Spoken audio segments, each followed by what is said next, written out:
Hello, and welcome back to this edition of the Florida Writer Podcast. Today, I am lucky enough to have with me Paul Linzey. Paul, tell me your 60-second elevator pitch about who you are and what you write. My name is Paul Linzey. I'm a retired Army chaplain, and I've been writing full-time for about 3 years now. When I got out of the military, I taught at university for 3 or 4 years. Then I decided I just want to write. I tend to write nonfiction mostly, but I dabble in some fiction and have had a poem or two published. But I tend to write on relationships, on how people treat people, either on the personal level or the community or national level. Well, it sounds like you've had quite a variety of experiences. Where have you drawn your major influence for your writing topics?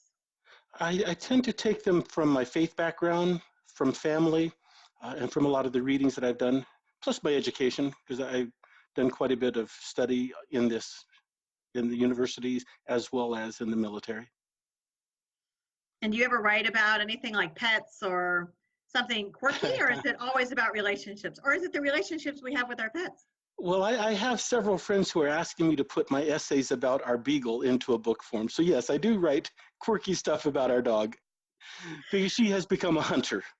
Oh, but she's a hunter. What is she hunting? She's no longer fun to take for a walk, because once she had her first rat in her mouth, that's what she's looking for.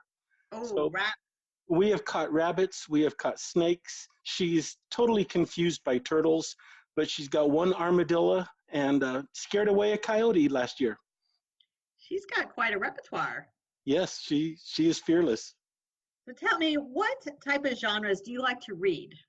I tend to read biographies, histories, nonfiction, and when I read fiction, it tends to read like it's nonfiction. I love John Grisham. I think my favorite story ever is Dumas' The Count of Monte Cristo, which actually started as a nonfiction story and then he novelized it, but mostly nonfiction. And what made you want to write full time? I realize that you've had multiple careers, but taking that big step to say, you know what, I'm going to do this all the time is a big deal. Yeah, when I was getting out of the Army, I was trying to decide what I want to do. Do I just want to laze around? I don't fish. But I decided I wanted to write because I've always been in public speaking, and which includes a lot of writing. And so my last 5 years in the military, I read 27 books on the craft of writing fiction.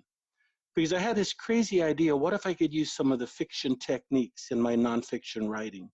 So after I read those 27 books, I decided maybe I should go ahead and get an MFA and make something of this.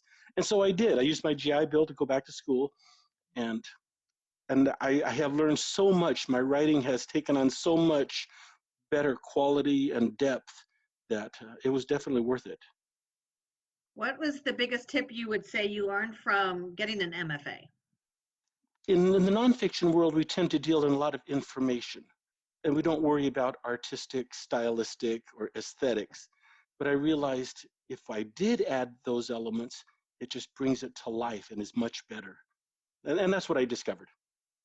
What type of things do you like to bring to life? I mean, I always advocate, and as a nonfiction writer as well, I advocate bringing all the senses in, because if you have oh yes, that's got the five senses, it's there. And I also subscribe or ascribe to the idea that go ahead.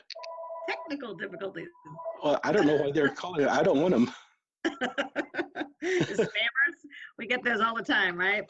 I believe that no writing should ever be boring. Exactly. No, I believe nobody who ever gets in front of somebody has the right to bore them, whether it's in book form or public speaking. And of course, you being involved in Toastmasters, you know that. That's the first sin. If you bore somebody, you shouldn't have been there. Right. You have to be always aware of your audience. And I've done my share of boring people, both public speaking and writing, and I decided I don't want that to ever happen again. If it's personality, throw it in. If it's the sensory, throw it in. If it's an anecdote here, or if it's just something to make it come alive, personal interaction, the more you can get the audience involved, the readers involved, it just brings it to life more. Do you take the sermons that you used to write as a chaplain, and are you able to incorporate some of what you've written in the past into your current works? Some of them, most of them I threw away because they weren't very good. Because of these very things. Great theology, good helpful stuff, but just not worth listening to. I mean, I've learned so much from TED Talks. I've learned so much from the reading on writing that I've done, that the whole approach that I take to doing a sermon nowadays is very different. It's much more person-oriented, sensory-oriented, life-oriented than information-oriented. If you were going to add one of the senses in, you could only add one, which one would it be? Visual. Visual. It's so easy to paint the pictures so that Yes. people can see it. Yes. And I guess as writers, that's probably the one we always gravitate towards. But Mm-hmm. sound is really good too. So sound is another one that's right up there, I think. I was experimenting with that yesterday. Oh, you It's were? true. Oh, yes. I mean, to put the onomatopoeia in there, to put the sounds in there, to describe them or just experience them, there's nothing like it. True. So if you were going to write fiction, what would your genre be? Well, I have 4 novels outlined, action novels. And they're lined up in a queue, waiting for me to get rid of some of these first 5 books I've got to do. So I have 5 novels outlined, ready to go, and I love the characters, I love their stories, but I'm not there yet. Just last 2 weeks ago, my youngest son and I got together, and we are co-writing a series of children's novels based on stories I told him when he was in first grade. We actually recorded them, and then I transcribed them. This is like 30 years ago, 27, and he and I are going to co-write a series based on those stories. So I've got quite a bit of fiction that I want to do, but it's just got to wait in line for me to get there. And the action stories, are those based on your military experiences? No, they're based on our travels and different hotels that we stayed at. The first one takes place at a resort hotel outside of Wilmington, Delaware, where I've never been, but I've done some research. Next summer, we're going to go up there to actually see the location, get the feel for it. Elizabeth George says she'll never write a story without being there first. So I actually believe she's right. Experiential writing is very important because if we can't see it clearly as the author, I don't think our audience would ever be able to see it clearly. Although I have to give people that build worlds a lot of credit because Yes. that is a challenge to keep it all in order. Yeah, so that's the first adult novel I want to write. And I don't quite have the title yet, but I know it takes place at this resort hotel, and the bad guy is one of the bellmen who uses his position to extort, to do all sorts of vile things. And his one of his high school friends actually stays there, and they reacquaint, and the guy actually finds him out, and that's the storyline. So Well, you just gave away your whole book. Uh-oh. no, not all of it. How do you take your writing and help to inspire others, or do you help coach? Do you offer anything to your friends? Do they come to you and say, "Hey, I need help with writing"? When I finished the MFA, I was on campus visiting my wife where she teaches, and her boss said, "Hey, I just hear you got this degree. Would you help us start a writing program here?" I said, "Are you offering me a job?" He said, "Yes." So, okay, so I hadn't quite started writing full-time yet. So I said, "I'm going to give you 2 years." So I taught for 2 years, developed the writing program. And one of the things that we actually started doing was an on-campus writers conference, which I believe you've spoken at for us.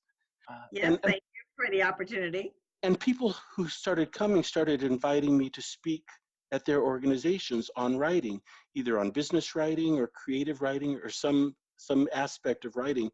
And then some of the people I met in those organizations would call or email and say, "Can you coach me in my writing?" So that just kind of evolved over the last 5 years. I never expected to be doing that. And then somebody said, "One of my friends was at your conference. Would you come speak at our national conference this fall?" I said, "What? Sight unseen?" He said, "Yeah, they talk about you." So that part of it was unexpected, but it just happened. So yeah, that's been happening quite a bit for the last couple of years. Right now, I'm Well, helping 4 men with books that they're writing. My wife says I need to charge for them. I haven't started doing that yet. I guess because I don't know what to charge them. always the problem when we're coaching. That trying to figure out your worth compared to what other people are, and not only that, I find that being a writer is fun, and Yes, it's really hard to charge people when you're having fun. that's part of it. You're right. If you don't like writing, maybe it's not fun. So that's a different story. But I do know that the workshop you had created and helped to build at Southeastern University is phenomenal. And I believe it's called Expressions. Yes. It's held in the spring. Is that correct? Usually the first weekend of March. The first weekend of March. First weekend of March. I've had the opportunity to attend a couple times, and I think it really is a wonderful program. Yeah, So we've had pretty much congratulations. success with it. Thank you. So Paul, I understand you talked about your beagle and that you like to have you want to tell stories. Because we all have a pet somewhere. We do. I had 3 dogs and I don't have one now because my life is too chaotic, but that's all right. Did you give All them right. away? No, they all passed. They were old. Okay. They had really, really, really good lives. I mean, if I Sure. come back as a dog, I want to be my dog because, they're pampered. Yes. Hey, there So was a session at Florida Writers Association conference 2 years ago on using animals in your writing. So it's relevant. it is relevant. It is relevant. All of our experiences are relevant.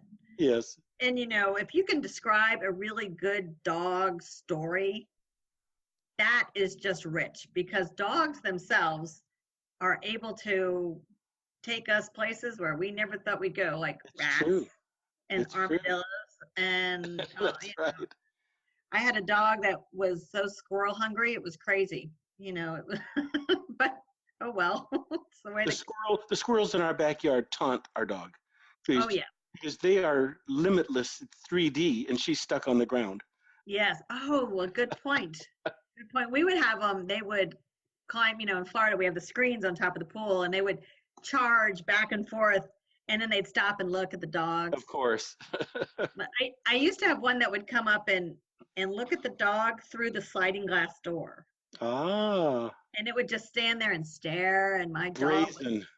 was exactly, my dog was just wagging the tail and couldn't wait to go. And every now and then we'd open up that door and that dog would tear out and that squirrel would disappear.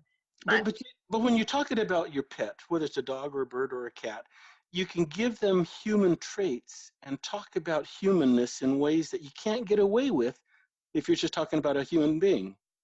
And so that's, there are ways you can actually help people that way. and make more connection with your audience Sure. because most people have some sort of animal story, That's whether or right. not their own pet or someone else's. I'm going to ask you a final question. You mentioned that you write some poetry Yes. and that you've had some poems published. Tell me about that. A friend of mine asked me if I would write a poem for a public reading at a museum that he was doing. And I thought about it and I said, okay. And I told him, I said, oh, I'm not real accomplished as a poem. Would you kind of coach me through it? And he did. So I wrote my rough draft and he says, now the essence of poetry, and he would talk about it. And he actually helped me develop it to where it was pretty nice. And so when I actually read it in the group setting, we had 300 or 400 people at a local museum. He said, there's some people who want to talk to you about this. So I got some good responses to it. And then I started shopping it around. And the first place I sent it, a small poetry press up outside of Pittsburgh, the editor actually took it. She said, I like it. I'm going to use it. So that was last summer that poem was published. That's exciting. And that was about the Kissimmee Wildlife Preserve, just over the Kissimmee Nature Preserve. Mm-hmm. Florida. I Yeah. took a picture of that and then wrote the poem based on that picture. Connecting with nature is one of poetry's great attributes. Mm-hmm. You think I've of always Robert loved rhyme. Yes, he's one of my favorite. Frost. But I love rhyme and cadence and symbolism. So to be able to put those together is a lot of fun. It's a lot of work to be good as a poet. So I tend to do it when I'm inspired or when I'm having fun. I think that is very good advice. We should always batch our inspiration and do as much as we can when we're inspired because That's there right. are moments when we are less inspired and then we have to force ourselves and the creativity is not necessarily the same level in my never to be humble opinion. Maybe other people have different ways, but maybe when we're less inspired is a great time to edit. I don't know. Do you have a thought on that? I think you're right. This morning I spent 2 hours editing one chapter in my new book. And I thought, okay, this thing is almost done. But then you get in there and you start, oh, okay. And it just takes a while to get it where it's right. Mm-hmm. And that's where it's just the hard work, but making something that is finally as good as you want it to be. And that's what I never had a clue on before I actually started the craft of writing. Just whip it out. There it is. It's good, right? Not if you want it to last a while. Yeah, well, that's true. And we want it to be timeless, because if writing is timeless, then our words are remembered long past our Sure. own expiration date. Right. You want it to be worth sharing. Worth sharing. I like that. That human connection. Mm-hmm. All right, So, Paul, and I know you just published a book. yes, it was a book on marriage. So you've been married a while. You have a lot of experience. I do. All right, we're going to switch gears and we are going to go to our rapid fire session. Paul, I'm are you ready. ready? I'm All ready. right. What is one item you could never live without? I could never live without having a trumpet. Trumpet. I've played trumpet ever since I was 8 years old. I love it. I don't get a chance to play publicly anymore, but I just always feel like I have to have a trumpet. That's it. I pull it out from time to time just to keep my embouchure ready to go, and I love it. How about your favorite place to hide out? Oh, my favorite place to hide out. I think I'm sitting there right now. I have one of the spare bedrooms in our house that I've made into an office. I love it there. But if I was to go somewhere else, it would probably be Olive Garden. Olive Garden. You go for the Yes, free breadsticks or the salad? I'll do both. Give myself a Bellini tea. And I love Italian food, and Olive Garden is just one of my favorite places to go. And final question, where were you 2 years ago? What year was that? 2017? 2017. Okay, I was working at Southeastern University teaching creative writing. And it's a great program. I've been able to work with many of those students myself. And I have always been inspired by the students that they have there. I think it's a beautiful campus and it's a great program, and the students are so much fun to work with. They are. Yeah, I just had an 80-year-old student in one of my online classes, and he only needed 2 more classes to graduate. So he should be an official college graduate by the time Nice. the spring ends. So good for him. But good work that we do there, right? That's right. Well, Paul, this has been great. Can you tell our listeners how they can get in touch with you? Sure, you can email me at paul.linzey@gmail.com, or my website is paullinzey.com, PAULLINZEY.com.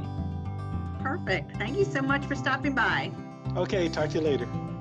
I'm your host, Allison Nissen. Thank you for listening. Allison out.